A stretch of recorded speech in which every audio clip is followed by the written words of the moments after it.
স্বাগত বন্ধুরা, আবার তোমাদের কাছে হাজির হয়ে গেলাম একটা রেসিপি নিয়ে। দেখো এখন বেশ গরম পড়েছে, হঠাৎ করে সকালে দুধ জাল দিতে গিয়েই দেখি যে দুধটা কেটে গেল। তো এখানে হাফ লিটার দুধের ছানাটা দেখো আমি এখানে নিয়েছি। এই ছানাটা কি করবো, এমনিতে কেউ খেতে চায় না, তো এই ছানাটা দিয়ে একটা মুখরোচক খাবার তৈরি করে ফেলি, এটা মাথায় এলো। আর তার জন্য আমি নিয়েছি, দেখো এই ছানার সঙ্গে দেওয়ার জন্য নিয়েছি অল্প একটু ছোলার ডাল। ভিজিয়ে রেখেছিলাম অনেকক্ষণ, সেই ঘন্টা চারেক ভেজানোর পরে ছোলার ডালটা এরকম হয়েছে। আর তার সঙ্গে নিয়েছি অল্প একটু চিড়ে। এই দিয়ে আজকে আমি এই রেসিপিটা করবো, এবং এটাকে আমি কিভাবে করি সেটা তোমরা দেখতে থাকো। প্রথমে আমি এই ছোলার ডালটাকে মিক্সিতে একটু পিষে নেব।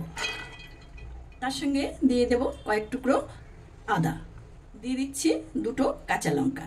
এবার এটাকে আমি একটু মিক্সিতে ঘুরিয়ে নিচ্ছি। দেখো এই যে বাটিতে চিড়েটা নিয়েছি, এই চিড়েটাকে আমি একটা বড় বাটিতে নিয়ে নিলাম। এবার এই চিড়েটাকে আমি একটু ধুয়ে নেব। চিড়েটাকে ভালো করে ধুয়ে নিয়েছি। এখন এই যে মিক্সিতে আমি এই ছোলার ডালটা পিষে নিয়েছি, সেটা এখানে দিয়ে দেব। তো ইচ্ছে করলে তোমরা এই ছোলার ডালটা শিল নোড়াতেও তোমরা পিষিয়ে নিতে পারো। এখন এর মধ্যে দিয়ে দিচ্ছি হাফ চা চামচ লবণ, অল্প একটু হলুদ গুঁড়ো, হাফ চা চামচ ধনে জিরে গুঁড়ো, এর সাথে দিয়ে দিচ্ছি একটা লঙ্কা কুচনো, আর দিয়ে দিচ্ছি ছোট করে কাটা ছোট সাইজের একটা ক্যাপসিকামের অর্ধেকটা। এবার এটাকে ভালো করে হাতে মেখে চটকে নিচ্ছি, যাতে মাখাটা আমার খুব ভালো হয়। এই মাখাটার মধ্যে আমি এক চা চামচ চিনি দিয়ে দেখো ভালো করে আমার মাখা হয়ে গেছে। এই মাখাটার মধ্যে তোমরা ইচ্ছে করলে ধনে পাতা দিতে পারো। আমি যেহেতু ক্যাপসিকাম দিয়েছি সেই জন্য আমি আর ধনে পাতা দিলাম না, তাহলে ধনে পাতা দিলে ক্যাপসিকামের যে সুন্দর গন্ধটা সেটা পাওয়া যাবে না। এবার গ্যাসটা ধরিয়ে দিয়ে একটা কড়া আমি এখানে বসিয়ে দিচ্ছি। কড়ার মধ্যে আমি কিছুটা সাদা তেল দিয়ে দিচ্ছি, প্রায় 8 টেবিল চামচ তেল এখানে দেওয়া হয়েছে।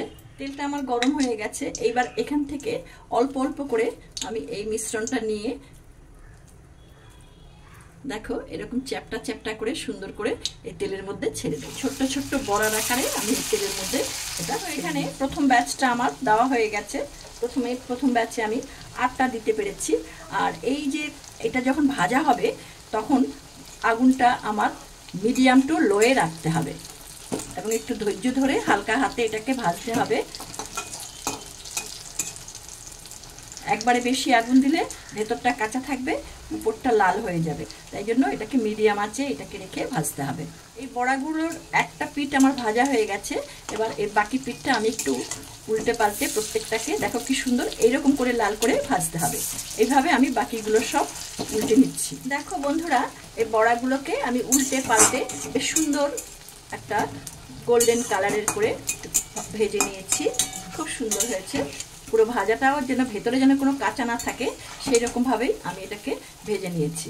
দেখো এবার এটাকে আমি একটা প্লেটে তুলে নিচ্ছি। প্রত্যেকটা বড়াকে আমি তুলে নিলাম। এবার দ্বিতীয় ব্যাচটাকে ভাজবো ঠিক একই রকম ভাবে দ্বিতীয় ব্যাচটাও ভেজে নিচ্ছি। দেখো পুরো বড়াগুলোকে আমি এইরকম ভাবে ভেজে নিয়েছি। ইচ্ছে করলে তোমরা এটাকে এইভাবে বেশ স্ন্যাক্স হিসাবেও সন্ধ্যেবেলা চায়ের সাথে খেতে পারো, বা গরম গরম ভাতের সঙ্গেও এটা খাওয়া যেতে পারে। এখন এই ভাজার তেলের মধ্যে দিয়ে দিচ্ছি একটা তেজপাতা, একটা শুকনো লঙ্কা, আর ফোড়নে দিয়ে দিচ্ছি অল্প একটু সাদা জিরে। ফোড়নটা আমার ভাজা হয়ে গেছে। এর মধ্যে দিয়ে দিচ্ছি হাফ টমেটো কুচি। এখন এতে দিয়ে দিচ্ছি হাফ চা চামচ আদা বাটা, তার সঙ্গে অল্প একটু জল দিয়ে দিচ্ছি যাতে মশলাটা আমার পুড়ে না যায়। এবার দিয়ে দিচ্ছি হাফ চা চামচ হলুদ গুঁড়ো, হাফ চা চামচ লাল লঙ্কার গুঁড়ো। এটা দিয়ে এবার এটাকে একটু নেড়ে চেড়ে দিচ্ছি। এবার দিয়ে দিচ্ছি 1 চা চামচ ধনে জিরে গুঁড়ো, আর দিয়ে দিচ্ছি 1 চা চামচ লবণ। এবার এটাকে ভালো করে একটু কষিয়ে নিচ্ছি অল্প জল দিয়ে।